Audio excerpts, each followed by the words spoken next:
Guys, আমাদের নিজেদের look change করার জন্য আমাদের নিত্য নতুন অনেক জামা কাপড়, অনেক কিছুর প্রয়োজন হয়। গাড়ির ক্ষেত্রেও সেম, একটা গাড়ির লুক চেঞ্জ করার জন্য অনেক কিছুর প্রয়োজন হয়। তো আমি আমার গাড়ির লুক চেঞ্জ করেছি, অনেক কিছু নতুন নতুন অ্যাড করেছি আমার গাড়িতে। আমার এই MX-5 এ কি কি নতুন জিনিস অ্যাড করে এটা লুক চেঞ্জ করেছি সেটাই দেখাবো। Let's go.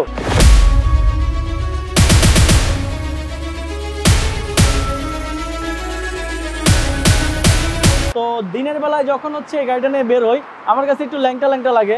তো এর জন্য আমি হচ্ছে পিছনে রোজ গোল্ডের একটা পেপার ইনস্টল করছি, আর সেম টু সেম আমি সাইডে দুইটা গ্লাসও লাগাইছি, আপনাদেরকে দেখাই। আই ডোন্ট নো ক্যামেরায় দেখা যাচ্ছে কিনা, এই গ্লাসটাতেও হচ্ছে আমরা রোজ গোল্ড পেপারটা ইনস্টল করি। ওকে, তো এই হচ্ছে ফ্রন্ট গ্লাস। ফ্রন্ট গ্লাসটা হচ্ছে টোটালটা পুরাটাই লাগানো হয়েছে। তো ফ্রন্ট গ্লাসটা আমার কাছে বেশি জোস লাগে। তো যারা সার্জেনের প্যারার জন্য হচ্ছে আপনারা ব্ল্যাক পেপার অ্যাভয়েড করতে চান, তারা হচ্ছে এই গোল্ডেন পেপারটা লাগাতে পারেন। ওকে, তো আমার এই গাড়ির 4টা গোল্ডেন পেপারের জন্য হচ্ছে আমার মোটামুটি খরচ পড়ছে হচ্ছে আপনার 12 থেকে 15,000 টাকা। আপনারা এরকম এস্টিমেট ধরে রাখেন। তো আপনারা এটা করাতে পারবেন হচ্ছে যেখানে হচ্ছে গাড়ির টিনগুলা করে ব্ল্যাক পেপার করে, যেমন পল্টন, বাংলা মোটর, এই জায়গাগুলোতে হচ্ছে আপনারা এই কালারিং পেপারগুলো করতে পারবেন। আর অনেকেই হচ্ছে শুধুমাত্র ফ্রন্ট গ্লাস করায়। তো ফ্রন্ট গ্লাস করালে সেক্ষেত্রে আপনাদের খরচ একদম কম, 6 থেকে 7,000 টাকা এরকম যাবে। যদি পুরা সব গ্লাস করান, যেমন আমার গাড়ি যেহেতু ছোট, আমার গাড়ির পুরোটা করাইছি, মোটামুটি 12 থেকে 15,000 টাকা এরকম খরচ লাগবে। তো থ্যাংকস ফর ওয়াচিং। ভিডিও ভালো লাগলে শেয়ার করবেন, আর কার রিলেটেড যদি কোনো ইনফরমেশন লাগে অবশ্যই কমেন্ট করে জানাবেন।